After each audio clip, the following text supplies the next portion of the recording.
దాదాపు ఒక 3000 ఇండ్లు కట్టి ఉన్నాయి. ఆ డబుల్ బెడ్రూమ్ ఇళ్ళని నేను మొదటి సమావేశంలో అడిగినప్పుడు గౌరవ మంత్రి గారు ఏమన్నారంటే అవి కట్టినాం, కానీ అక్కడక్కడ మళ్ళీ కొంత రిపేర్లు ఉన్నాయి.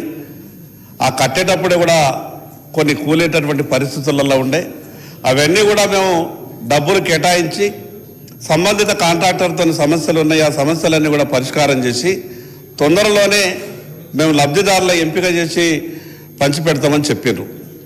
దాంట్లో ఇంకో కిటికీ ఏమైందంటే అధ్యక్ష, గతంలో లబ్ధిదారుల సెలక్షన్ జరిగింది. ఇప్పుడు కొత్తగా కూడా లబ్ధిదారుల సెలక్షన్ చేస్తామంటున్నారు. ఎందరో మంది, వేలాది మంది ఇప్పుడు డబుల్ బెడ్రూమ్ కావాలని చాలామంది ఆశతోనే దరఖాస్తులు పెట్టుకున్నారు. మళ్ళీ రిపేర్ చేసినారు, మళ్ళీ కూడా అవి అట్లున్నటువంటి సామాన్లన్నీ కూడా దాంట్లో ఉన్నటువంటి మిగతా అన్నీ కూడా కొంత దొంగతనమైంది అక్కడ. ఆ మళ్ళీ ఇంకా రిపేర్లకి డబ్బులు కేటాయించాల్సినటువంటి అవసరం వస్తుందేమో.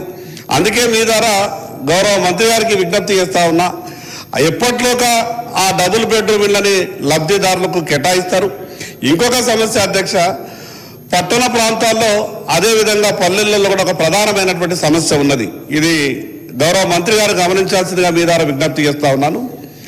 ఈ రాష్ట్రంలో దాదాపు 25 సంవత్సరాల నుండి ఉమ్మడి ఆంధ్రప్రదేశ్ రాష్ట్రం ఉన్నప్పుడు, తెలంగాణ రాష్ట్రం వచ్చిన తర్వాత కూడా ఇళ్ల స్థలాలు లేనటువంటి పేదవాళ్లకు ఎవరికి కూడా ఇళ్ల స్థలాలు ఇవ్వలేదు. దాని కారణంగా అర్హత ఉన్నటువంటి పేదవాళ్ళు కూడా ఇల్లు కొరకు దరఖాస్తు పెట్టుకుంటే ఇల్లు మంజూరైతున్నది, కానీ వాళ్లకు ఇళ్ల స్థలం లేని కారణంగా ఇల్లు కట్టుకుంటలేరు. కాబట్టి అటువంటి వాళ్లకు ప్రయారిటీ ఇచ్చి ప్రభుత్వ భూములు ఉన్న దగ్గర వెంటనే పేదవాళ్లకు ఇళ్ల స్థలాలు కేటాయించాలా. మరి అదేవిధంగా ప్రభుత్వ భూములు లేని దగ్గర గతంలో ప్రభుత్వం సోషల్ వెల్ఫేర్ నుండి ల్యాండ్ ఎక్విజిషన్ చేసి పేదలకు ఇళ్ల పట్టాలు ఇచ్చి ఇళ్ల స్థలాలు ఇచ్చేటటువంటి ప్రయత్నం చేస్తుండే. కానీ ఇప్పటి వరకు ఈ తెలంగాణ రాష్ట్రం వచ్చిన తర్వాత ఏ ఒక్కరికి కూడా పేదవాళ్లకు ఇళ్ల స్థలాలు ఇవ్వలేదు. కాబట్టి ప్రభుత్వం ఆ రకంగా ఆలోచించాలని మీ ద్వారా విజ్ఞప్తి చేస్తున్నా. ప్రత్యేకంగా వెనకబడ్డటువంటి ప్రాంతాలకు అందరికీ సమానంగా కాకుండా ఇప్పుడు లెక్కల ప్రకారం చూస్తే ఈ ఆదిలాబాద్ అటువంటి జిల్లా కానీ ఆదిలాబాద్ అటువంటి నియోజకవర్గం కానీ అత్యధిక పేదలు ఉన్నారు. కాబట్టి ఇండ్ల కేటాయింపులో కూడా కొంత ఎక్కువ ప్రాధాన్యత ఇచ్చి కేటాయించాలని మీ ద్వారా గౌరవ మంత్రి గారికి విజ్ఞప్తి చేస్తున్నా. ధన్యవాదాలు.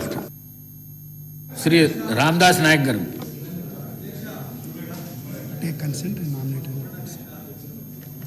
ధన్యవాదాలు అధ్యక్ష. వైరా నియోజకవర్గం